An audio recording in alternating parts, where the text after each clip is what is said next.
সব পুরনো শাড়ি কাঁথা এগুলো কে পাঠালো আপনাকে? তো মজা করছে নাকি আপনার সাথে মা? এগুলো তো সব পুরনো। হ্যাঁ,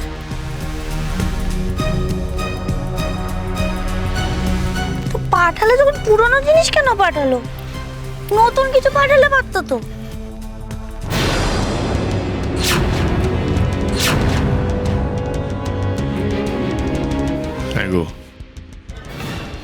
আমি যদি খুব ভুল কিছু না করে থাকি তাহলে তো ওই তরুণীর বিয়ের বেনারসি এটা তুমি দিয়েছিলে। যে গেঁদাটা দেখো, পথে অবস্থায় তরুণী বনেছিল, ও তো সব নিয়ে গেছলো, আবার ফিরিয়ে দিয়েছে কেন গা? হাই শাবাশ মা, হে দেখুন একেবারে আপনি দেখুন।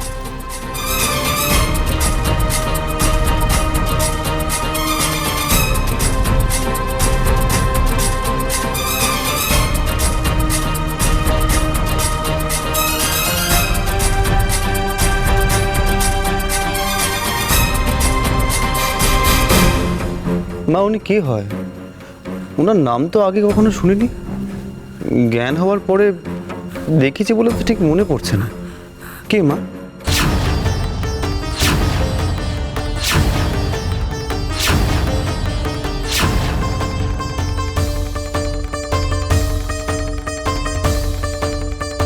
হাই শাবাশ মা, সোয়েটার। মা এটা তো বাচ্চাদের। ভদ্রি তোমার দুষ্টুগুলোকে পড়াতে পারবে। হ্যাঁ মা, এটা কার?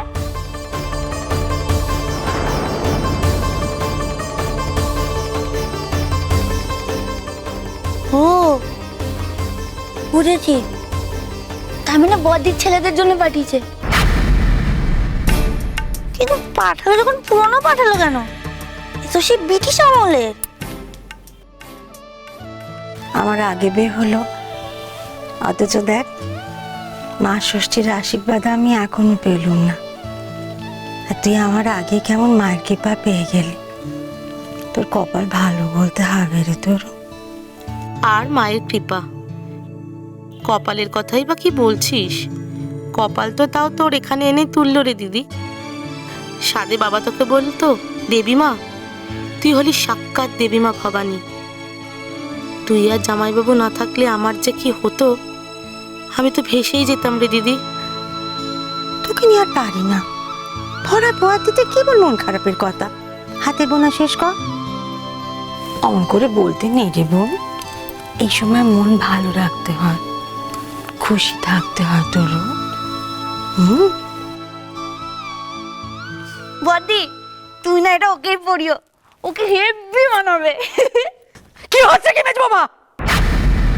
বাস্কো হাট কাটছো, জিনিস বার করছো, আমি বলেছি কেউ কিছু নেবে না, রাখো সব।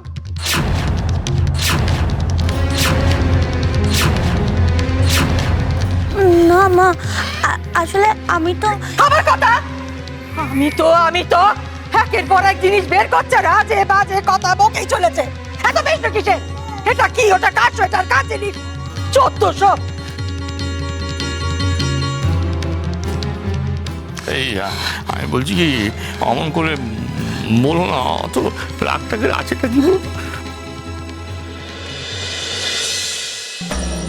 তোর বাবা গয়না নেই নাকি?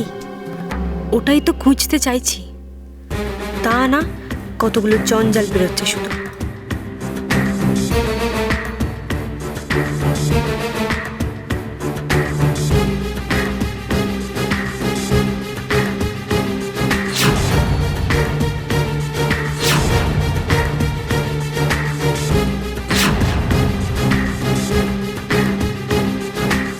চিঠি কে লিখেছে?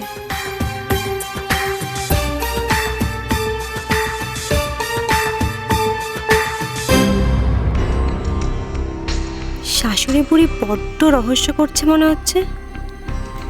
কেমন একটা ভয় পেয়ে আছে। কিন্তু কেন? এই চিঠিগুলোতে রহস্যের সমাধান হতে পারে। গুড জব, তাই না? আসল জিনিস হাতে এসেছে কি না চিঠি পড়লেই সেটা বোঝা যাবে। কি হলো কি ছোট মামা, তুমি আটকাচ্ছ? পেশ নাও। কারো কোনো পেশনের উত্তর দেবো না। ওটা কেন? ওটা ওটা। না না মা, আমার কোনো প্রশ্ন নেই। আমার কাকুলির মতো অত কৌতূহল নেই। আপনার জিনিস আমি জেনে কি করব? মা আমি বলছিলাম, আর কথা বাড়াতে নিষেধ। আমার ঘরে রেখে আয় এটা, আমি পরে দেখে নেবো। দাদাকে দে, আমার কাছে দে। বাড়িতে কারো কোনো কাজকর্ম নেই, সবাই মিলে হাওলে পড়েছে। তুই রেখে আয়।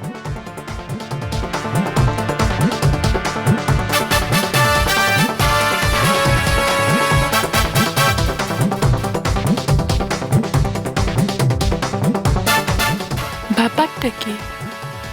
মা এমন করছেন কেন? এত ভয় কিসের? কিছু তো একটা রহস্য আছে এই বাক্সে, কিন্তু কি সেটা? কবিকারের চিঠি। ডেট থেকে তো মনে হচ্ছে অনেক দিন আগে লিখেছে। লেটেস্ট কোনটা লিখেছে?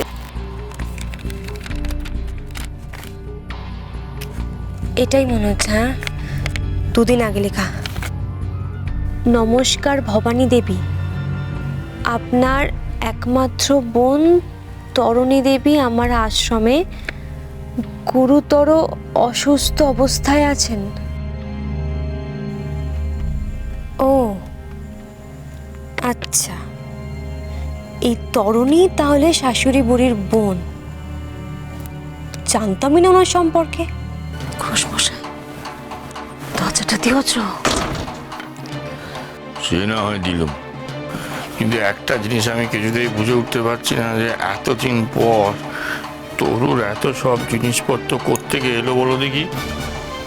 তোর মনে আছে ঘোষমশাই, তোর বিয়েতে আমাদের বাবাই তরঙ্গখানা দিয়েছিলেন, কত তত্ত্ব দিয়েছিলেন।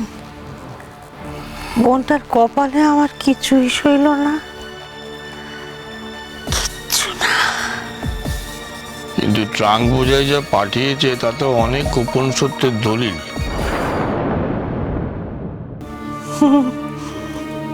সেই জন্যই তো ভয় আমার বুক কাঁপছে ঘোষমশাই।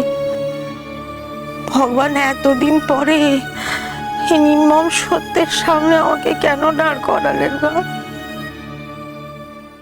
আপনি তো জানেন আপনার কাছেই তরণী দেবীর সবচেয়ে বড় সম্পদ আছে। আপনার বোনের কাছেই শুনেছি তাকে আপনি বড় আদরে বুকে করে একদিন আগলে রেখেছেন। সবচেয়ে বড় সম্পদ কি রে বাবা? ও আচ্ছা, তার মানে কি মায়ের কাছে ওনার বোনের বড় কোনো গয়নার পুটলি আছে? আচ্ছা বদ্দি, মা ওরকম ভয় পেলো কেন বলো তো? হ্যাঁ, এমন ভাব যেন আমরা মায়ের গয়না নিয়ে নিচ্ছি। হ্যাঁ, মা কিছু একটা নিয়ে খুব কষ্ট পাচ্ছিলেন। এমন ভয় পাচ্ছিলেন যেন কোনো সত্যি সামনে চলে আসবে। হ্যাঁ ঠিক বলেছো। আচ্ছা আমি একটা কথা বলো, ওই কি তরণী না ভরণী, সে কে গো? মায়ের শত্রু? না মানে আমি বলছি উষসী ঘোষের যেমন নরেশ কুমার, তেমন ভবানীর তরণী। ভবানী তরণী নাম দুটো কেমন মিল আছে না? মনে হচ্ছে 2 বোনের নাম। হ্যাঁ গো, এটা তো আগে ভাবিনি। কিন্তু মায়ের কোনো বোন আছে বলে তো জানি না। তাহলে তো এত বছরে জানতে পারতাম, তাই না বলো? মানে উনি তো তাহলে আমাদের ওই মাসি শাশুড়ি হলেন, তাই না? আর মাসি শাশুড়ি হলে তো আমাদের কত ভালোবাসতেন, গয়নাগাটি দিতেন।